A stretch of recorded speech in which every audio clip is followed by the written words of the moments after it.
Speaking of damaging your ears, obviously we both talked about it. We never go to the doctor. We just try and tough out everything.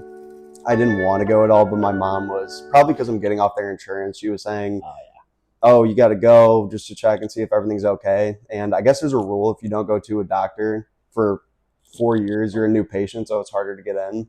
yeah. So I just went just to get a checkup, see how everything was going. Ran into two snags. First, the first thing they do is weigh you. Did you go back to a doctor that you already had, or no? Yeah, Okay. the one I've been going to my entire life. So Okay. she knows everything about me. Yeah. But you know how the first thing they do pretty much is weigh you? Yeah. Every scale that I've been on, Oh. every scale that I've been on had said that I've been around 180 for the last 3 months. And I hop on their scale, and the lady goes, 191. I was like, excuse me? What did it just say? You're like, I wore some boots today. Maybe. I was wearing my newbies. I know they're a little big, but they must weigh 5 pounds each. It was insane. I was wearing pants in a quarter zip, so I guess that would add like 2 pounds, but that was crazy. Well, so that's like kind of, you know how I've been talking about how much I weigh lately and how I've been putting on weight? Yeah. What always happened, and this is like, it's funny that I interpret it this way. I would always weigh myself on my scale that I have here. Yeah. And it would always tell me like, 215, 220, whatever. And then when I go to the gym, it would always be like 5 pounds, 10 pounds heavier. And I'm always like, this scale doesn't work.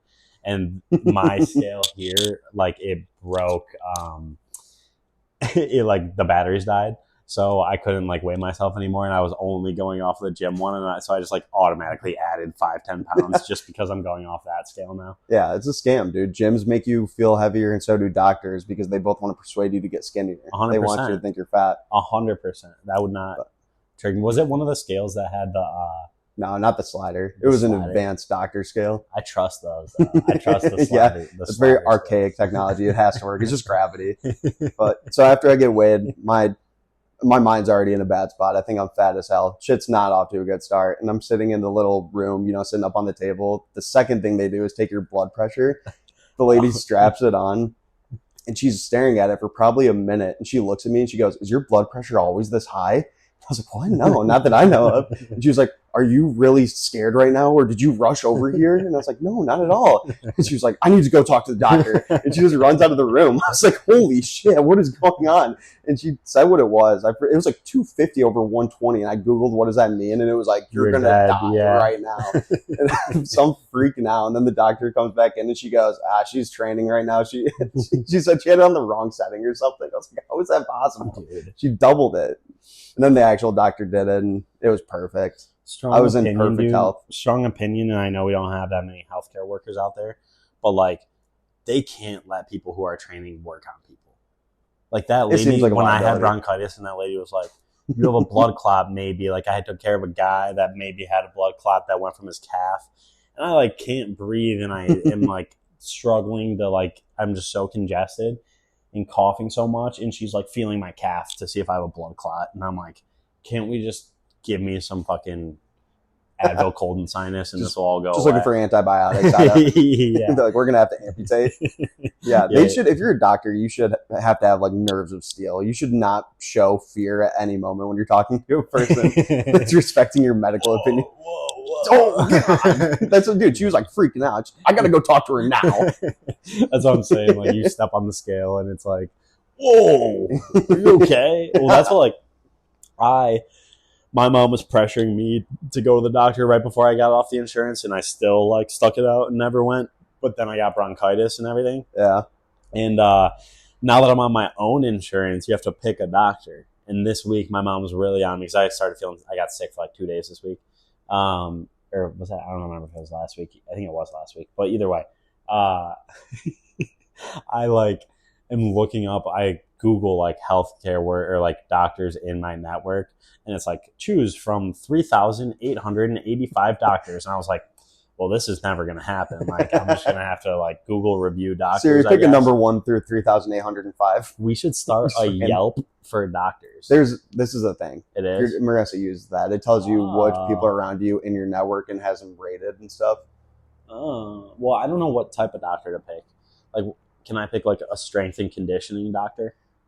I don't know. Is I just that want a a thing? doctor. What's a strength and conditioning doctor? I want someone that's What going are to you tell me. talking about? I just want someone that's going to tell me like You're just looking for a personal trainer. Like, yeah, it makes sense to eat a pound of ground beef every day, Chris. Like, I don't think that's medically accurate. I don't think any doctor would tell you that. I want a doctor that's going to advise me to eat 200 grams of protein per day. Okay. There's no doctor out there that's like, you should be doing this. I would that's assume probably what you should do. Yeah, I don't think so. You're supposed to eat a pound per body weight. Per pound of body weight. Or not a pound per pound. You eat a gram of protein per pound of body weight. Every day you should eat 190 pounds of ground beef. Yeah, you're just eating fucking salmon all day long. Just pounds of salmon. But episode 19. Exactly. We are back. Thank you guys. Big episode. And episode 20 is on the horizon. Just wait. But it's going to put me and Chris to the test. Battle. Mano y mano. Yeah, we're going to do Chris and Joe versus. That was a segment we actually pondered for a while. We did it. We used to do it. But we're going to do Chris and Joe versus. There might be some things involved. There might be, existential situations and crises going on in the background while we're doing it. But tap in next episode. Appreciate your guys' support though. Like we've been kind of popping off lately. I still tell your friends and family we're trying to go to Toledo. We just need 39 more subs, which sounds way better than saying we're at 61. Yeah, we've been saying we're at only 39 is nothing. But the views are going up. We're staying consistent too. We've been on this schedule for a while. We do have some fun shit coming up like Halloween, and I got a wedding, and Joe's girlfriend's birthday. So like. We got lots of shit coming up that you'll probably see some stupid videos of us. By the time this episode comes out, I will be 26. Oh, a lot of big life events coming up, dude. That is true. The next episode's birthday episode. True. Yeah, we had a whole Chris birthday episode. Chris didn't give a fuck about mine. I didn't even put the pieces together. But yeah, whatever, dude. Shout out Big Bet though. Yeah, follow us on Twitter. Follow us on, or I should say X. Everything's pretty much at Thinking Beers. But X, Instagram, TikTok, go follow us. We need more followers. Also, we're giving away free money every week. Literally free money every Friday night, every Saturday. We're giving away free money. We're giving away our picks. So go track our picks. And Joe's been so hot that the casinos are calling this guy, dude. True. Yeah, ESPN bet called me. Well, I got a random call the other day at work, but it was a Michigan number. So I was like, okay, who's this? And I answer it. And the guy goes, hey, is this Joe? Yeah, who's this? The guy goes, this is Derek with ESPN bet. Okay, man. Hey, what's up? And he goes, I just noticed you haven't used your account in about a year. I was just saying, how's everything going? Are you okay? I was like, dude, I'm at work. Never call me again. What are you doing? You should have been like, do you have any locks for this weekend? I just have been waiting on a good lock. Texted said I should have said, oh, I use FanDuel now. It's a much better platform, but I'll consider coming back if you give me 2 Gs and free bets. Yeah, for real. I should have. He texted me. I can Did you ever use ESPN Bet? I downloaded it one time because it had like $400 in free bets. Yeah. we also forgot to do, though. I'm here with my friend Chris, who gives 20% of his money to charity. And when she's not there, he gives it to Destiny. And when Destiny's not there, I give it to Cinnamon. And when Cinnamon's not there, I give it to Honey Bun. He is funding bazookies. And I'm here with my friend Joe, who is ecstatic about duck boot season. I can't wait. The duck boots are back. My new haircut, dude. I'm looking fly as I know. I was going to bring it up. It's like George Kittle. It's a little bit of Aiden Hutchinson. This guy's trying to make it to the league, bro. I'm on my hot boy shit. The dream's not over. Year 1 still in play. Before we get into what happened last night, kind of leading into this, Chris had some of these. Yeah, so I've been hearing the buzz around these cut waters. Cut water. Cut water or butt water is the question. But it's cut or butt. It smells like butt. So we've been hearing that all these youngins, people that are now getting into drinking age, 21, they're all posting about I had 3 cut waters and don't remember anything that happened. I don't these things are fucking me up so bad. Why are you making me drink one? So me and my girlfriend were we need to have a cut water night. We need to see what all this is about. So I had 3 last night and I was pretty fucked up. I'm not gonna lie. Oh, holy shit. Oh my God, that's so strong. I gave Joe the Long Island one because yeah, back in the day, bro used to put down pitchers of Long Island. That was the move. First of all, this is butt. I will say this is butt water. Long Island's, yeah, going back to the cabin where they had $5 Long Island nights and they would just give me a pitcher that I'd chug and I'd have 5 in one night. How is that not over-serving? That's what I'm saying. Those were so watered down looking back on it tasted good. This shit, I drank like one of them. I was like, I'm fucked up. Yeah. They used to be such a sick move where you'd go up to the bar and be like, hey, can I get a couple of pitchers for the table? And then they would just give it to me. I'd go back and be like, oh, I like drinking both of them. 100%. Chris got sauce up on these boys last night, though. I didn't really do anything. We were just kind of hanging out, listening to music, and like playing the ring game. Ring game is so fun. But no, like, dude, I want to know how you feel. Do you think you're gonna be able to finish that while we record? I'm going to, yeah. Because I want to know how you feel after one. Because when I had the Long Island one, made me kind of tossed, and then I had two of the espresso martini ones. But they make a bunch. They make like vodka mules, like I don't know, daiquiris and whatever else. This should be illegal. They're all like 13%, dude. How is that allowed? Which is crazy. It's like basically you're drinking 3 beers in one. Yeah. But no, we just got drunk enough to order Wingstop, ate Wingstop. That boy needed a 10-piece. Yeah. Come on. That was pretty much all we did. But what you actually, if you had to rate it 1 to 10, what would you rate it? 3.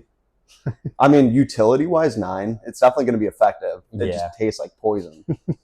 That's kind of how I felt. I was like, if you need a quick hitter. Yeah. It's like cocaine for beer. Or like cocaine for alcohol. Like you just drink 1 cut water and you're done. Hey, this fits in with my hot boy shit, though. You guys see the cut, dude. Come on. Beard's all lined up. It's the best the beard's ever looked. How was the barber? It was so awesome, dude. I'm upset. I want to go all the time now. So I scheduled this haircut yesterday a few days in advance, and then me and Marissa were looking up inspiration pics for kind of like the mini mullet I'm going for. Yeah. The whole time I'm feeling super confident, and then for some reason we get in the parking lot and I start sweating and I'm so nervous and my arms are like numb. I don't know why. I was thinking I haven't been to a barber in so long. What are they going to ask me? How do I answer these questions? How do I put my head? Because my mom always just cuts my hair. Put my head, dude. Like you just sit there, bro. Oh no, that's you lean back maybe because they're always moving your head around when they're trying to get different areas. So we get in there, we're waiting for a little bit, and then they call my name. This lady must have been the most bizarre experience she's ever had because it's not just me; it's Marissa's there as well. It's my fiance. So she goes, "Hey, is Joe here?" And I stand up, and Marissa also gets up, and then we're both walking towards her. And she's like a little confused already, and I go, I brought her here to explain what I want. And then Marissa pulls up a picture and she's describing it and I'm kind of saying what I'm going for or whatever. And then she's like, I sit down and we're getting ready to go. And then I go, also, I can't see. So I was like, just so you know, don't try and like ask me what I think about it because I can't tell. So I'm just trusting your judgment. Which is honestly like, if you're a barber, that's kind of the best case scenario. Yeah. Like, yo, even if I fuck this dude shit up, he's not going to know. Well, Marissa was standing there, so she would turn me around and be like, how we looking? But Marissa would be like, I don't know. She crushed it, though. I love it. I haven't been to one, like I said, in so long. Everything she was doing felt so professional. Yeah. But that's what I'm talking about. When she was doing my beard, she had a massive comb, and she like lifted up my neck, so I was sitting there like that while she was trimming it. It was so fun. It was lit. She did the hair wash and stuff. Did they wash your hair? Mm-hmm. It was such an awkward feeling, though. No, I love getting my hair washed from somebody else, dude. It's such a nice feeling. My neck's so short and fat, it barely got to the bowl. Yeah, but it didn't fit in the hole that they had to lean back into the bowl. Pretty much. And then she finishes up and gives me a mirror, and she was trying to get me to face away from the big mirror and angle my handheld mirror so that I could see the back of my head. And I was like, I told you I can't see. But I could tell I was just pointing the mirror right at her and just staring at her while she was staring at me. Then I was like, all right, I appreciate the effort, but this is not going to work. She's just looking at herself the whole time cutting her hair. And it's like, this is no help. Probably. No, it turned out good, dude. Where was it? It was in Rochester? It was in Clawson. It was a good vibe. But dude, I don't think I can justify it. I've always said if I had enough money, I would have a barber that lives in my house and lines me up every day. Yeah. I love it so much. But $60 plus including tip. Awful. Including tip, bro. But my hair grows so fast every other week. Dude, that is... You know what I realized, dude? I paid my buddy's mom has cut my hair like my whole life. I've never been to a barber. I do want to go. But I also have hair that's a good experience. Standard-ass hair. So it's sort of like, is it worth... I don't know. But... Facial hair I've never had done, though. I like it because it's professional. They know the best way to do it. It's the best my beard's ever looked. Because obviously I try and line this shit up, but it was a dope experience. Yeah, I just feel like mine's so short that it's not even worth it yet. It's not worth it for you. They can't do much more there. That's what I'm saying. It's going to be the same thing. That's what I'm saying. So, but I do think I should go. But I will worth it for the vibes. I also realized this year that like it's kind of an asshole move of me. Like my friend's mom's been cutting my hair, which in theory you probably don't have to pay your friend's mom too much, but you still should pay her. Yeah, 100%. So I've always paid her $25 my whole life, and then I just recently was like, I've been doing that for probably like 10 years. You're not accounting for inflation, exactly. So I just bumped up to 30. She's making 30 a cut now. That's pretty good. But really, I'm there for like 10 minutes. It's like she knows you. She knows it. It's not going to be much. Right, that's what I'm saying. And then, so I decided to take my new looks out on the town. I told Marissa we were going to have to get her some riot gear because as soon as we popped out, it was a horde of people. We want Joe. We want Joe. It's insane. I always say that shit to my girlfriend before we go out. I put on the fit and I'm like, you better watch out. The ladies are going to be flocking. Like I was thinking about my Curious George fit for Halloween this year. Men want me and girls want to be me, dude. And I put on like my yellow button up with my safari hat and I was like, oh, you better watch out on Halloween. Like the girls are going to flock to me. Girls love Jungle Explorers. So take my looks out on the town. We go to Rochester Mills. There's a live band playing. Pretty big band. I'm wearing the shirt right now. Shout out Y'all Band. They play at Tin Roof all the time. They played at Draft Day. They were absolutely crushing it. This guy had the biggest country, range. Right? A little bit of everything, dude. Really? This guy was going from the perfect rendition of Brooks and Dunn to playing Michael Jackson to, you know, that song where it's like, Zombie, hey. Yeah. Dude, those three songs. That's not Michael Jackson. No, I said Michael Jackson, then that. He did Black or White and then Zombie. And, dude, imagine the range it takes to hit those three artists. Yeah, true. Crushing it. So he had a good high-pitched voice. Yep. He couldn't really get down in the low register. That's a good song. Yeah, that was a good rendition. So I'm already juiced up. This guy's just absolutely crushing it. And he's walking back right next to us. Marissa's mom is so funny. She's walking by, or the guy's walking by, and she goes, and waves like that. I've never seen that done in real life. The guy goes, hello. And she goes, oh, I just wanted to say, love your music. Big fan. I've seen you a few times, blah, blah, blah. And he goes, oh, thank you. And then he looks at me and he goes, I've talked to you before. It's like, me? Keep in mind, this guy. That's you at Tin Roof every weekend, bro. I don't remember seeing this guy ever. And keep in mind, he's probably like 35, I would guess. And he looks and sounds like Luke Combs. Yeah. I would know this guy. And when you sent me their Instagram, I looked at the first video. It's just this old like Chevy truck. And I was like, this is fucking hilarious. Yeah. We need to get this guy on the pod. He's a beast. But then I was like, I don't know, man. I don't remember that. He might be confusing me with somebody, but you're crushing it, man. Keep it up. And he goes, no, I've talked to you before, man. Like, hit me up. And then he just walks back and starts performing again. It's like, all right, yeah, sure, for sure. So at the end of the night, I went up, I bought this, tipped them an extra $10. They were crushing it. So, was it them selling it, or was it like their team? They had it in a box. They're pretty low key guys. Okay. And the part I loved, the bar cleared out. I felt bad. We stayed with them to the end. It was us and one other couple just vibing because I respect it so much. If everybody leaves, they didn't pack it up or mail it in for the rest of the night. They were still grinding. Yeah. You know, with 4 people sitting there. Yeah. So mad respect. Shout out Y'all Band. Yeah, shout out Y'all Band. Joe says he's going to DM you guys. Hopefully we can get you guys on soon. Mm-hmm. We really are starting to think about having guests on. Yeah. I would say like season 1 probably next year. Yeah, season 1. We got to get our money right. We only got, oh shoot, I'm trying to do some quick math here, but this episode, it's probably 7 more episodes. Yeah, 7 or 8 until we have official season 1 drop. Mm-hmm. Y'all been watching and we appreciate it, but this is just the preseason.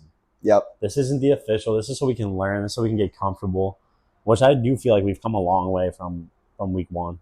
We're the go-to podcasting now. Yeah, like it's much more comfortable. It's much the setup process is easier. I feel like we found our angle kind of here at least.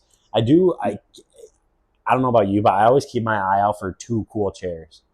Like if I'm ever driving down the street and I see some chairs, I'm like, let me go inspect these chairs because like I do think it'd be funny to like have a funny ass setup where we're just like in 2 chairs sitting. Like I picture of the setup just weird and intimate. Like I want it to be semi-interview style, looking at right into each other's eyes the whole time. Yeah, like kind of interview style with like a little table like that in between, and we're both kind of angled, side-eyeing each other. And biggest part of our progress here, we're switching over to the new 2-topic setup. First topic for today, the Charlie Sheen documentary. Yeah, and I like watched it when I was sick. Like I said, like a week or two ago, like a week and a half. And I wasn't. It was just one of those days where like I just want to throw something on and sit here for the rest of the night. And I started watching it, and it's kind of hard for me to watch something by myself and get really invested in it because I'll just pull out my phone or whatever if I'm not vibing with it in the first like 10 minutes. And this one, I was like drawn the whole time. Oh yeah, I forgot about. It started off so hot. It did, but even like I was like, oh, Charlie Sheen, like. I forget what I used to watch that he was in, but I know I used to do it. And like growing up, my dad always had 2.5 Men. Yeah. And like always we were like watching that show. It was a huge show at the time too, which I didn't really realize till, and we'll probably talk about it, but like it was massive. It's probably the biggest thing he's ever done. I did not think it was that big because I just remember watching reruns of it on CW 50 or whatever. Yeah. I was like, normal sitcom. I was thinking it was similar to probably King of Queens with Kevin James. You know, just like a pretty throwaway sitcom. Yeah, but it was way huge. Better. It was way better. The largest show. But, I didn't really care for it too much. But exactly like you're saying, all I ever knew him from was that show, Scary Movie. And I think that's it. So I really only ever knew him as a comedic actor. I thought that's all he had. Yeah. And I didn't realize his family, like his brother was in Breakfast Club and like, I didn't even realize his dad was so big. What was he in Apocalypse Now? I think so. Yeah, massive movie. But like his dad, they would kind of talk about how his dad would like big dick him almost and be like, I don't care about what you're doing because I have this big shit going on sort of situation. I didn't get that vibe at all. I thought his dad was the reason why he's alive right now. His dad stuck with him throughout the entirety of all of his mishaps and all that. Right. And his dad was a huge actor. You have to imagine, or I would assume, his dad's career also kind of got tanked as Charlie's got tanked.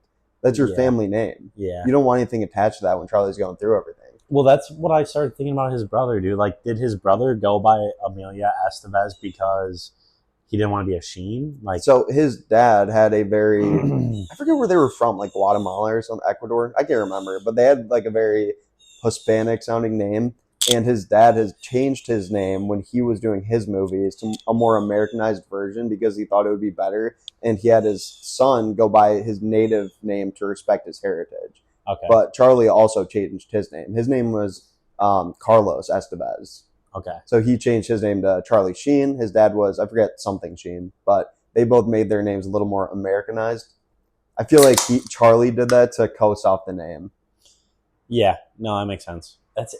It's interesting though, dude, because I kind of forget this part of the doc. Like, wasn't his dad and his mom like they would walk around the house naked? Like they bring other people home. Yeah. Like, from a very young age, he was very exposed to all that. I don't think they did anything sexually weird. He didn't say anything about that, but they were nudists. He said for about 4 months. That's normal for LA though. Why do you think all these people turn out so fucked up? Yeah, because they're all from LA and early days of LA, like anything was allowed. Yeah, and especially if you're like in a famous family, they're probably going crazy. Yeah, but the documentary started hot. Yeah, I was gonna say it started like he's explaining. I don't know where he was really flying to or anything, but it was like San Fran to LA, short ass flight. And this is when he was famous as fuck. Yeah, like he was his peak. 2.5 Men peak. It was before that, and it's like his movie fame peak. I think.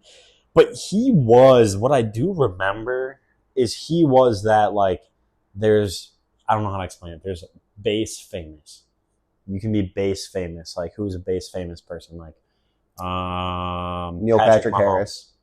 We both had Patrick in it. Neil Patrick Harris, people. Patrick Mahomes. I wouldn't really say that I'm base famous. I think I'm really famous. Dude. We're going to get sidetracked for a second, but I got to talk about it. There's base famous, and then there's next level famous. I'm going to say this person's name, but just know I've never respected them, and I never look up to them, and I refuse to listen to any of their music ever. Taylor Swift is mega famous. Why don't you like Taylor Swift? I hate Taylor Swift, Why? Dude. I hate Taylor Swift. Why? Taylor Swift gives off Disney adult vibes. If you are Why are there so many people that are 40 years old and wear a million sparkles to a Taylor Swift concert? I'm not familiar with the sparkles, but I would say that's probably true for a lot of massive bands or artists. Dude, people always have done that. Dude, with music acts. You don't think people are going to Metallica or Kiss concerts with the face paint on and stuff? Yeah, but that's different. That's different. How? It's the same thing, just different genders. No, people like I would argue if they did a poll, I bet 65% of people that go to Taylor Swift concerts cry before they leave. That's just that's what you would imagine out of a great artistic experience. I feel like that's what you should be striving for. An ultimate emotional experience. I enjoy her early music. I respect the craft, but her album that just came out is mega ass. Yeah. She needs to break up with Kelsey. Yeah, did you see she wrote a song about it as Pee Pee? No, that's hot. Yeah, she wrote a song about it. Like I don't have the quotes for it, but it's called like Wood or something like that. Nice. I refuse to listen to any of her music. I will never listen to a single song of Taylor Swift. Like, let me Kelsey what's beneath them drawers. But so anyways, Charlie Sheen's on Charlie Sheen's hammered. Mega famous. Charlie Sheen is mega famous. That was the point. He's on drugs. He's hammered. He's at a level where like Michael Jordan, Michael Jackson, like there's people that are more Justin Bieber. Like there's people that are mega famous, and then there's the Billie Eilish's, the like people that might be mega famous. Well, no, like our moms probably don't know Billie Eilish. I would say they do. I would say mega famous is like every generation knows in like DiCaprio. Who else? Chalamet maybe. Who? Timothy Chalamet. Yeah. Shaq. Kobe. Trump. Mega famous. But I would say Biden's like average famous. Yeah, it's located. I had a 7 handicap. He's famous on the course, bro. He's setting course records. Tiger Woods is probably mega famous. It's not anymore. Yeah, true. I doubt anybody under 10. Now. The normal kid under 10 doesn't know Tiger Woods. No, everyone's got to know Tiger Woods, bro. No way. The normal kid under 10. But Charlie Sheen's on a plane. He's drunk. Yeah, the point is everybody knows who he is, though, and he's hammered. This is like when he was like, I mean, he pretty much always was. And when they recorded it, though, for those of you who haven't watched it, they're recording Charlie Sheen talking about all this stuff. It's not just like they're telling the stories. Like a lot of the stories were untold, which I thought was pretty cool. But yeah, he's basically like, I'm fucked up. Like he was doing something before, got on the plane, was drinking on the plane, and then was it like the pilot recognized him or something? Yeah. And he was like, oh, like it just like was one of those situations that felt like it just kept escalating and escalating and escalating. Well, he was like, let's take a picture together, and he said it would be cool if I wore the hat. Popo.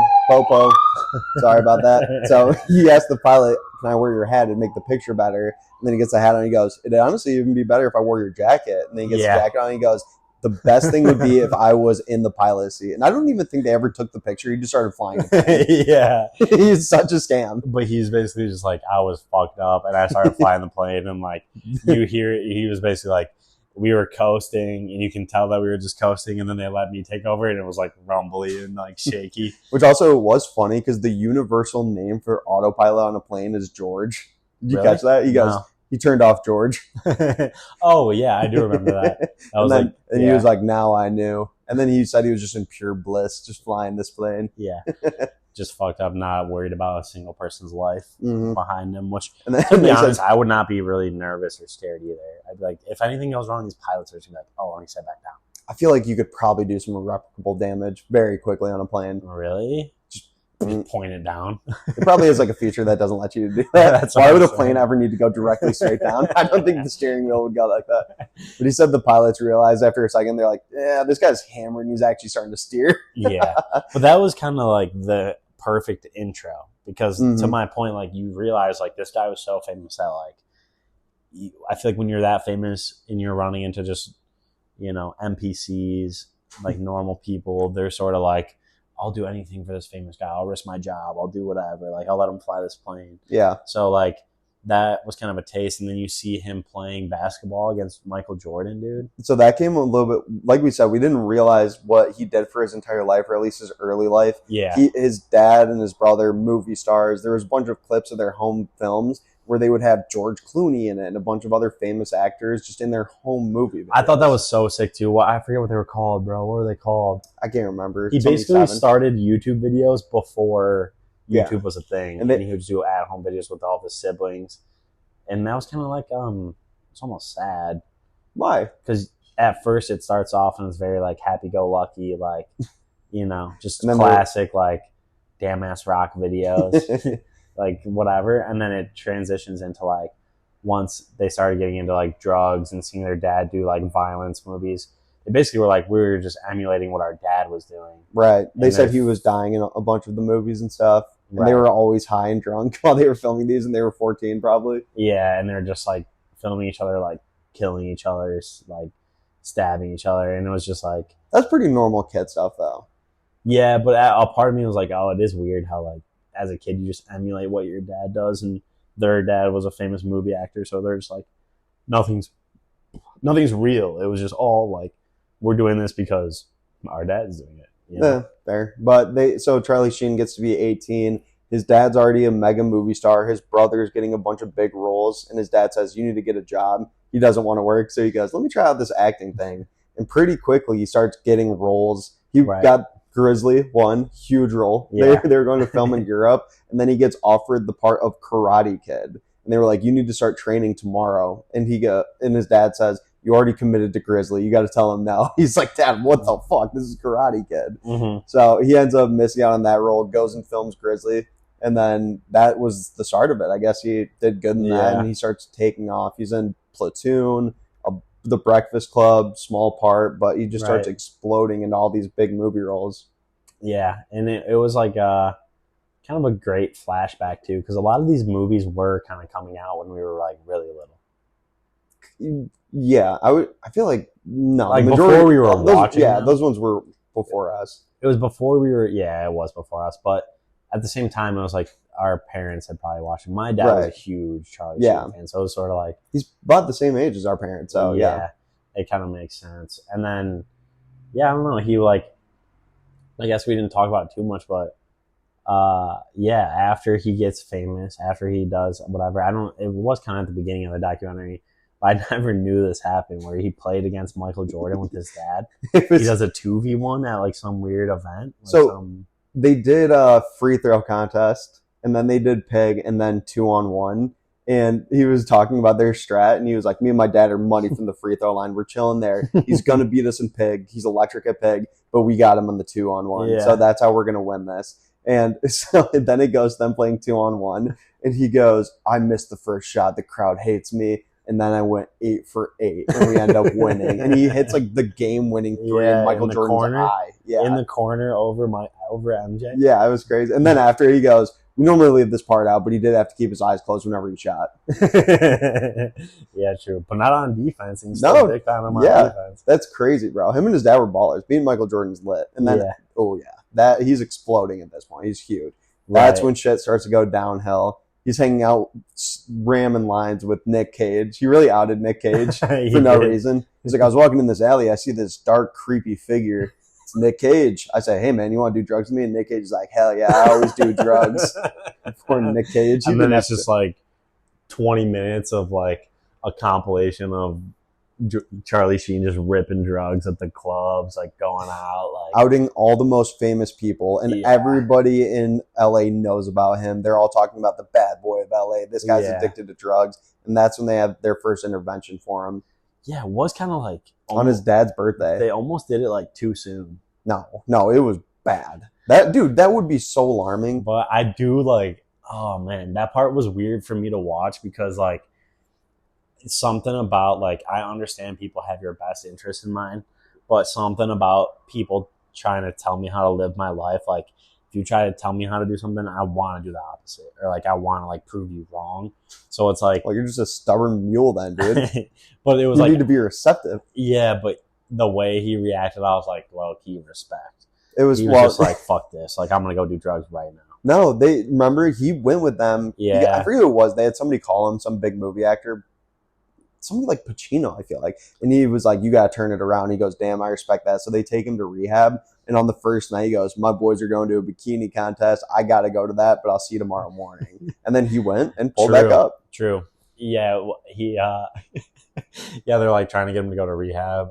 They weren't they in like Miami, and they were like, to your point, Cali. they're doing okay, but yeah, he created a huge like bikini competition and was like him and all his friends were like hosting it. Yeah, and then they like try to get him to go to rehab that day, and he sneaks out of rehab and then just like goes to the bikini competition, gets fucked up, and then shows up in the morning. He told the lady, I'll give you $1 million if I don't come back tomorrow. Yeah. And then he said he pulled back up, and she's like, damn it. Like she thought she was going to get $1 million if he actually didn't show up. But. So then he stayed clean for, I think, a year or two. And then on his dad's birthday, the 1 year anniversary of his going clean, he sees a beer in the fridge, he just chugs it. He's back off the rails. So then it kind of just goes into a long, probably 20-year spiral where he just spirals, goes to rehab, gets clean, he's chilling for a year or two, spirals, and it's just a constant cycle. Yeah.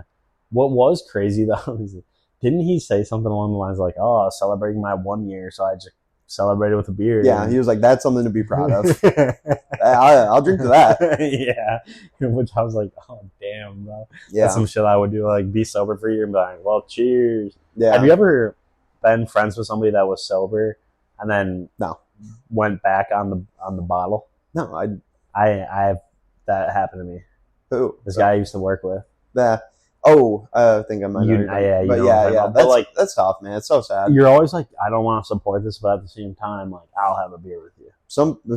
No, you should not do that. But some people, it definitely is a chemical dependency where they can't.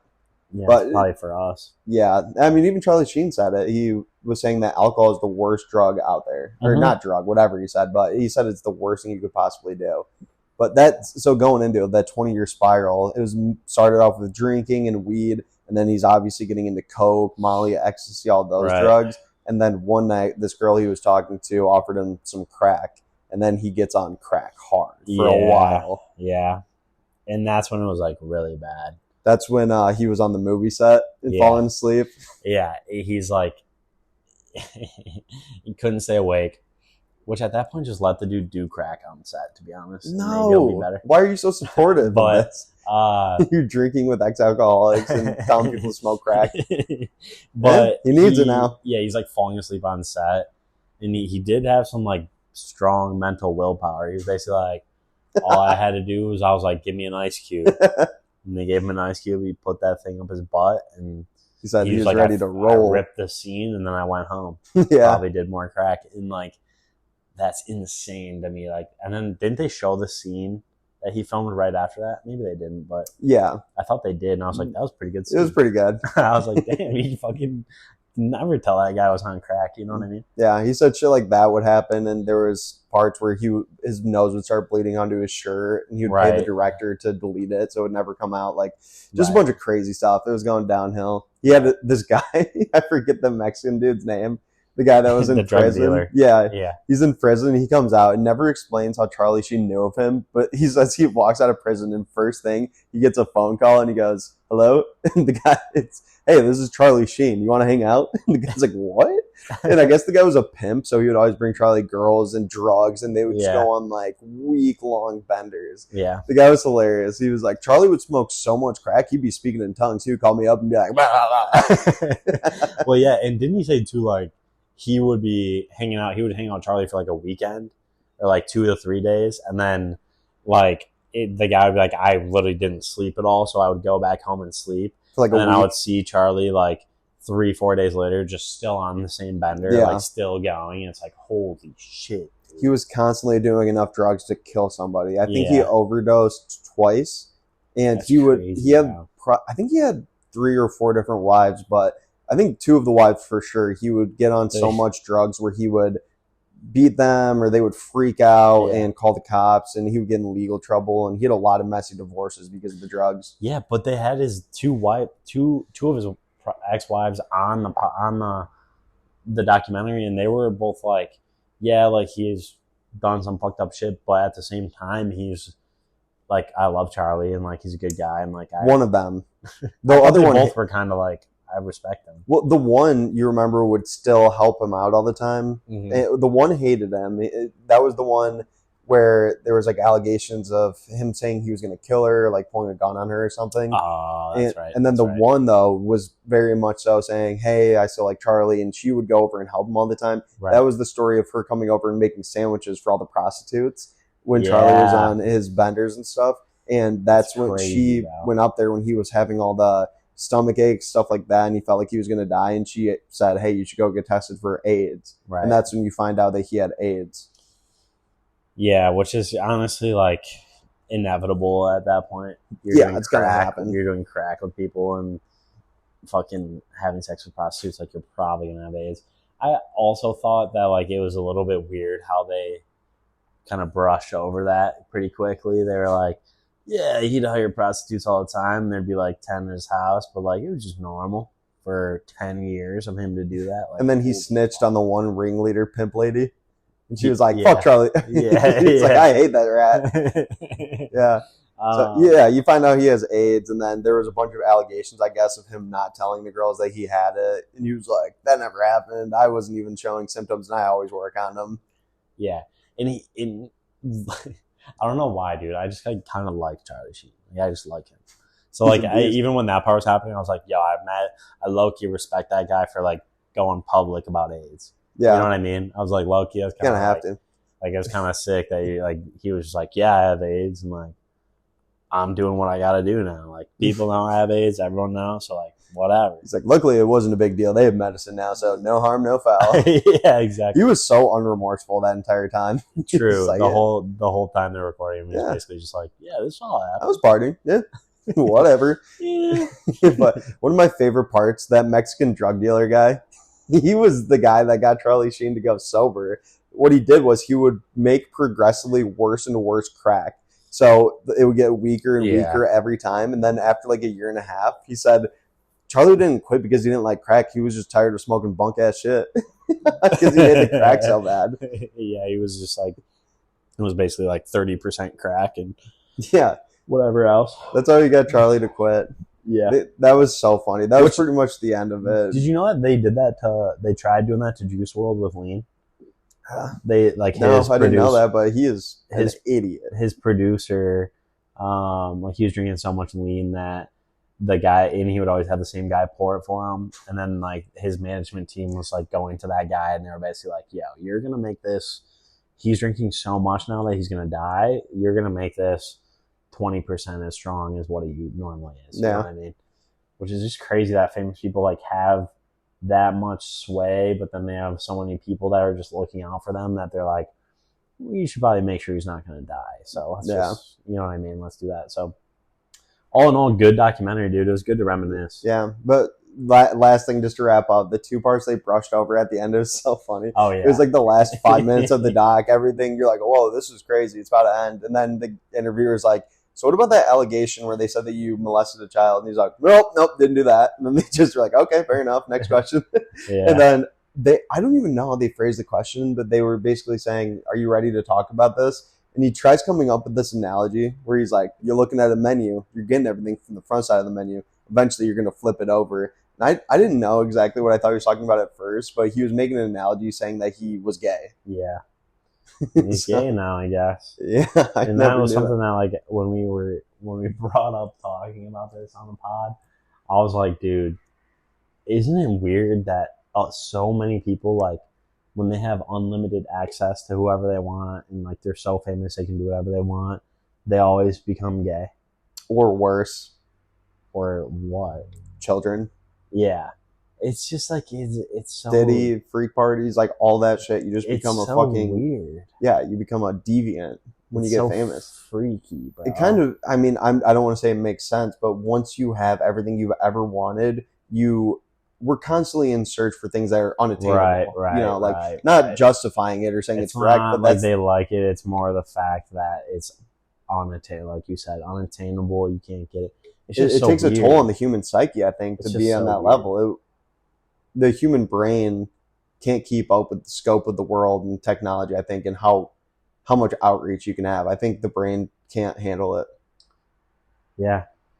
It's So he's gay now, I guess. He's been gay for a while. Yeah. So information, Charlie Sheen is gay. And he's been sober for 5 years? 7, he said, yeah. Yeah. He was sober for the filming of Grizzly 2.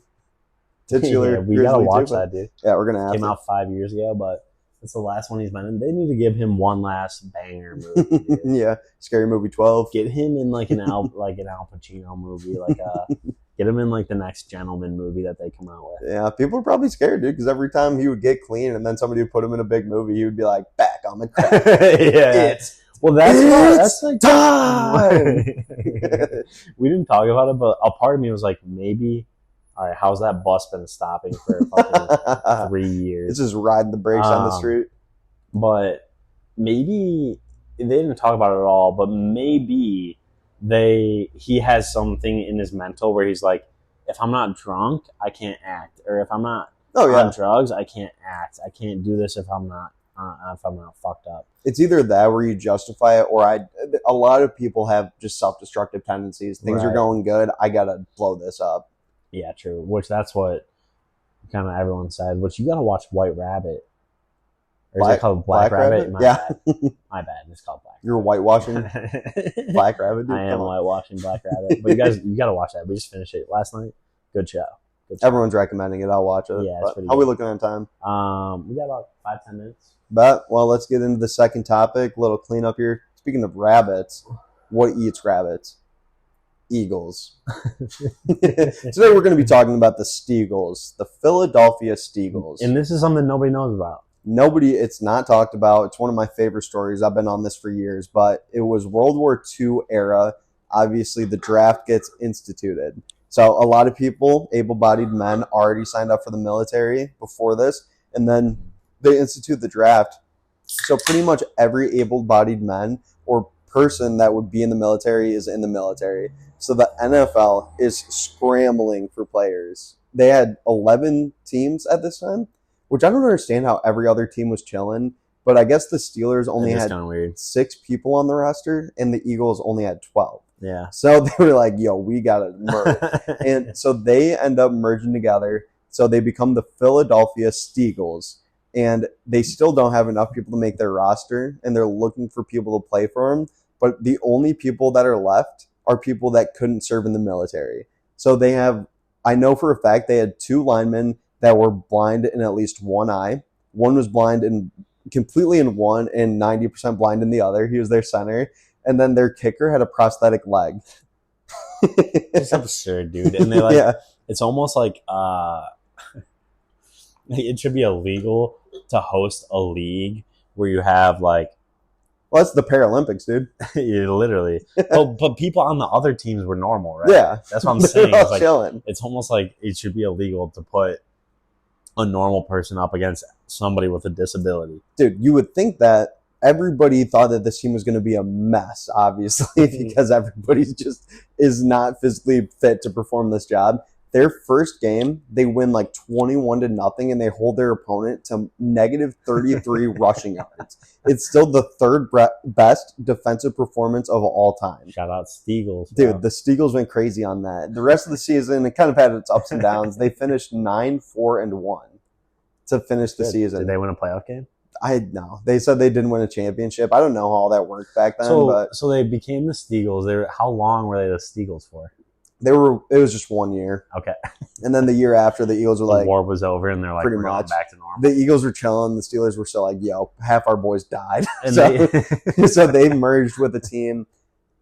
Oh, it was what was it? Oh, it was the New York Dodgers. There was a football team called the New York Dodgers. Whoa. And they ended up merging with them for another year. And then after that, the Steelers had enough players, so they went back to normal. And I guess the Dodgers were just disbanded as a football team. Whoa. You ever think about that? Like, do you think now, like when we're older, there just won't be teams that we're watching right now? Like some of the teams are just going to go away or merge with somebody else. It's hard for me to think that because of how long the teams that are around have been in place. I think the most recent ones were the Texans and Jaguars, and Texans, right? I think so. Yeah, I think it was them too, and I think they've both been around since like the early 2000s. So our entire life, the league's been the way it is. So it's hard for me. If anything, they're going to expand. But I don't know. I just love the story of the Steagles. It's so funny. You never think about that. But there's a bunch of players like that involving military service. The most famous one, Pat Tillman getting killed. It is crazy to think that like it was that serious back then. Like back then, you literally had to like, you're a famous football player. Like we don't care, we're snagging you, and you're going in the army or you're going in the military. Well, dude, it happened a lot. Like Tillman was one where he just felt the need to go serve, and he was a good player, and he left. But people loved our country a lot more back in the day. Facts. But even Staubach, I think he was Vietnam War era, and he got drafted, and he went and served, and then he came back and won either 1 or 2 Super Bowls with the Cowboys. Right. Yeah, so that's a great story. Storybook ending. Yeah, I know the Steelers had a player, Villanueva. He was a beast in the military, and then he came back, and he was just one of the best offensive tackles I've seen in my lifetime. So it's a really cool story, dude.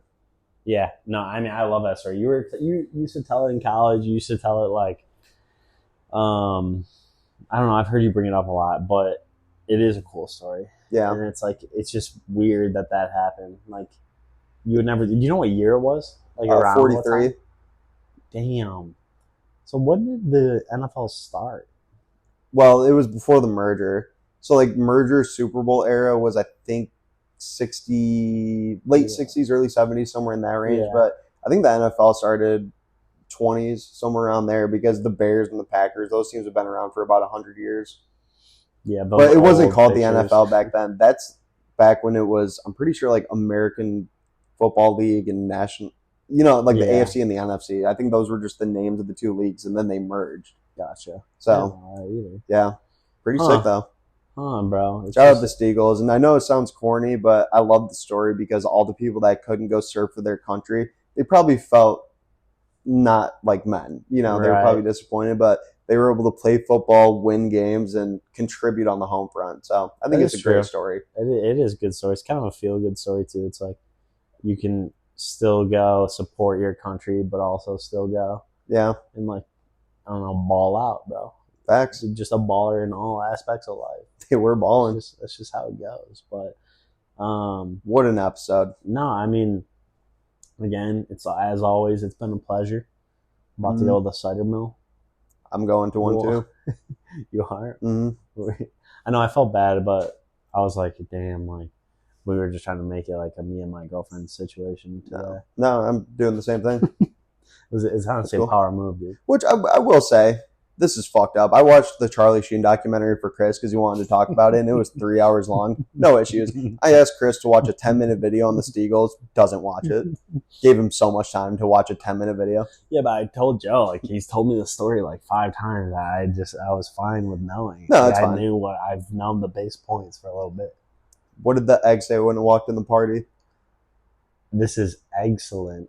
No, close. I'm lit. Love you guys.